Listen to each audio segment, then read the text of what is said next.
100 साल की सास। अरे मम्मी जी, थोड़ा उम्र के हिसाब से काम किया करो। कहीं कुछ हो गया तो लोग बोलेंगे बहू ने बूढ़ी सास का ध्यान नहीं रखा।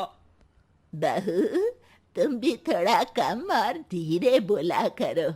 कहीं चिल्लाते हुए कभी कुछ हो गया तो वही लोग बोलेंगे 100 साल की सास भली चंगी बैठी है और बहू बेचारी चलती बनी।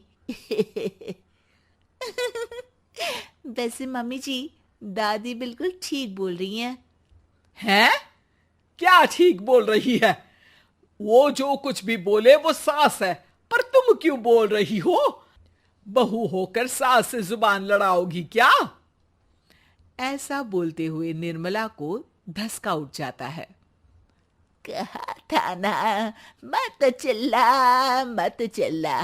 तुझे बिना सास और बहू से जुबान लड़ाए बिना शांति नहीं मिलती। अरे माँ, दादी की बात सुन लिया करो, तुम्हारे भले के लिए बोलती है ना। अरे कोई भला नहीं, इन्हें बस मुझे परेशान और शो ऑफ करने का शौक है। हाँ। चल झूठी। इस परिवार में 3 पीढ़ी की औरतें रहती है, जिनका हर समय कोई ना कोई अलग ड्रामा चलता ही रहता है, जिससे और किसी का पता नहीं, लेकिन सूरज बहुत परेशान रहता है। माँ, पियाली और दादी, आप तीनों के पास एक दूसरे को सास बहू वाले ताने देने के अलावा कुछ काम हो या नहीं, पर मेरे पास जरूर है। इसीलिए पियाली, जरा लंच ले आओ, मुझे ऑफिस भी जाना होता है। इस पर पियाली सूरज को लंच देती है और वो ऑफिस चला जाता है, जिसके बाद तीनों एक बार फिर अपनी बातों या कह लो कि नोक-झोंक में लग जाती हैं। इसी में दिन बीत जाता है। रात को सूरज के साथ उसके दोस्त भी खाने पर आते हैं। पियाली, मेरे कुछ दोस्त आए हैं। सॉरी, अचानक प्लान बना तो बता नहीं पाया। तुम जल्दी से डिनर बना दो ना। अरे वाह रे, आलसी माँ की आलसी बेटी। पहले बिना बताए दोस्तों को घर ले आओ, फिर बोलो जल्दी से डिनर बना दो। इतनी जल्दी है तो खुद बना लो। अरे माता, सब बाद में दिखा देना, अभी खाना बना दो ना प्लीज। ऐसा बोल के सूरज दोस्तों के पास जाकर बैठ जाता है और पियाली डिनर की टेंशन में अपनी सास के पास पहुंच जाती है, जो अपने कमरे में आराम कर रही होती है। मम्मी, सूरज अचानक दोस्तों को घर ले आए हैं, क्या करूं अब? कुछ ऐसा बताओ ना जो जल्दी बन जाए और सर्व करते हुए भी अच्छा लगे। अरे रेस्टोरेंट से मंगा ले, दोबारा परेशान मत करना, सोने दे मुझे। इतने में दादी सास भी वहां आ जाती हैं। वाह, आलसी का आइडिया भी उसी की तरह बेकार है। कोरोना में बाहर से खाना मंगाएंगे। बहू, तुम सो ही जाओ, वही काम अच्छे से कर सकती हो। चल पियाली, मैं बताती हूँ क्या करना है। इस पर दादी सास पियाली के साथ मिलकर सारे मेहमानों के लिए खाना बनाती है, जिससे उन्हें ज्यादा मेहनत भी नहीं करनी पड़ती और सबका पेट भी भर जाता है।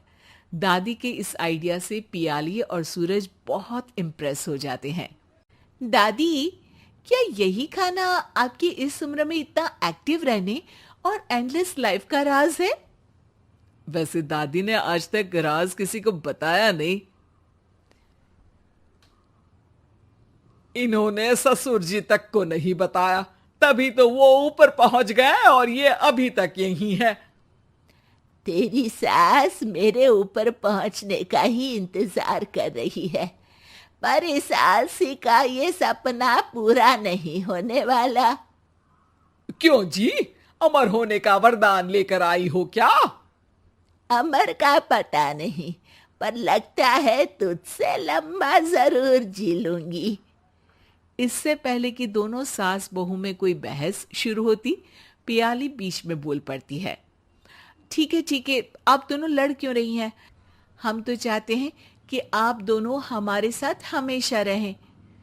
पियाली की बातों पर दोनों शांत हो जाते हैं और उनकी लाइफ पहले जैसे चलने लगती है, जहां दादी सुबह जल्दी उठकर कुछ न कुछ काम करते हुए पूरा दिन बिताती है, तो वहीं निर्मला और पियाली लेट उठने से लेकर धीरे धीरे आलस में काम करना और जब मर्जी सो जाने से अपना दिन बिताती हैं।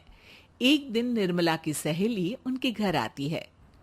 अरे क्यों रे निर्मला, कैसे चल रही है जिंदगी? सब बढ़िया, बस ये बुढ़िया ऊपर जाए तो ज्यादा अच्छा होगा। अरे ऐसा क्यों बोलती हो?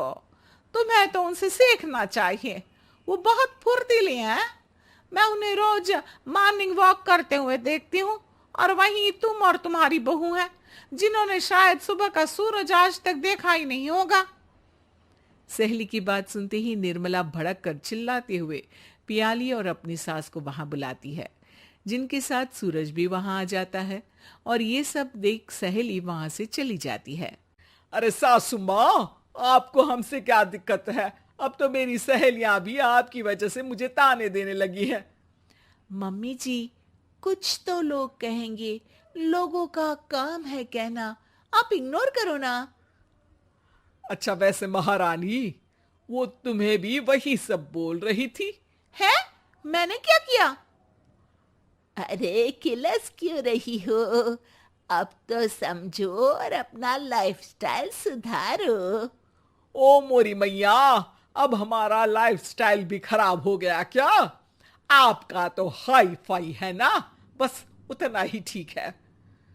तुम लोग हमेशा पूछते हो ना कि मेरी इस उम्र और अभी भी इतने एक्टिव रहने का राज क्या है, तो वो ये लाइफ स्टाइल ही है जिसे हाई फाई नहीं पर सिंपल कहते हैं।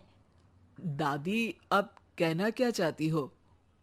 यही कि मैंने अपनी जिंदगी में बहुत किताबें पढ़ी हैं, जिनमें एक किताब से मुझे ये समझ में आया कि हम कितने गलत तरीके से जिंदगी जीते हैं। उसी के बाद मैंने एक अच्छे जीवन के लिए इकिगाई रूल अपनाया, जिसका मकसद तो सिर्फ अच्छा जीवन जीना था। इतना लंबा कैसे जी गई मुझे खुद अचंभा होता है। ओह, तो मतलब आप मुझे परेशान नहीं करती थी? वो तो आप करती हैं। वैसे ये इकिगाई क्या है? थोड़ी रिसर्च खुद भी कर लो आलसियों, सब मैं ही बता दूं क्या?